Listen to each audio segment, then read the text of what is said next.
L-elezzjonijiet tas-Sibt li ġej tal-membri parlamentari Ewropej u tal-Kunsilli huma l-ewwel elezzjonijiet fejn l-att tal-voti se jsir b'mod elettroniku.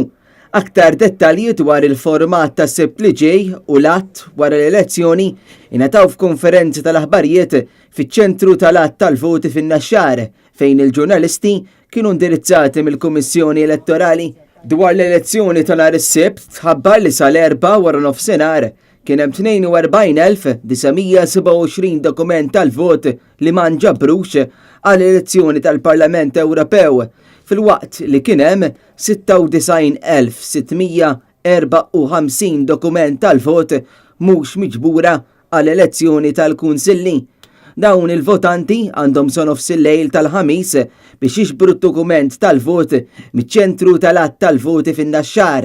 Fil-votazzjoni li saret nhar is-Sibt kien hemm votazzjoni qawwija bejn id-djar tal-anzjani u dawk li se jkunu msiefra ivvutaw 6,160 persuna għall-elezzjoni tal-Parlament Ewropew u 6,185 għall-elezzjoni tal-Kunsilli.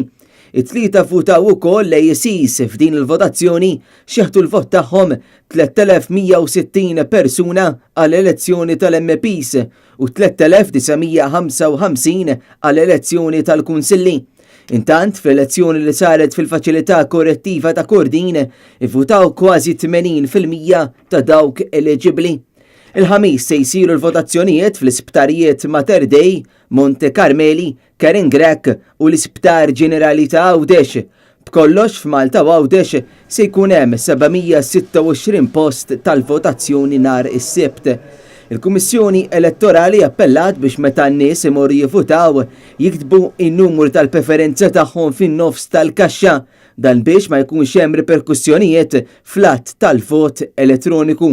Is-Sibt wara l-elezzjoni fl-10 ta' filgħaxija se jibdew jaslu l-kaxxi tal-vot fis-sala tal-att tal-voti fin-Naxxar. Wara l-voti se jibdew jitpoġġew f'kontenituri apposta. Hemm tibda ssir ir-rikonċiljazzjoni tal-voti. Dan il-proċess għandu jibqa' għaddej sa kmieni l-ħadd filgħodu għalkemm sa dan il-ħin il-voti jibqgħu wiċċhom l-isfel. Mis-7 ta' filgħodu tal-ħadd jibda l-scanning tal-voti wara li dawn ikunu ntwerew l-aġenti tal-partiti kif normalment isir.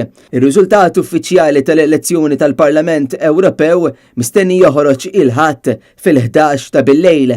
Intant, l-erba, il-ħamis u l-ġimgħa tal-ġimgħa d-dieħla isir l-att tal-voti tal-elezzjoni tal-Kunsill Lokali.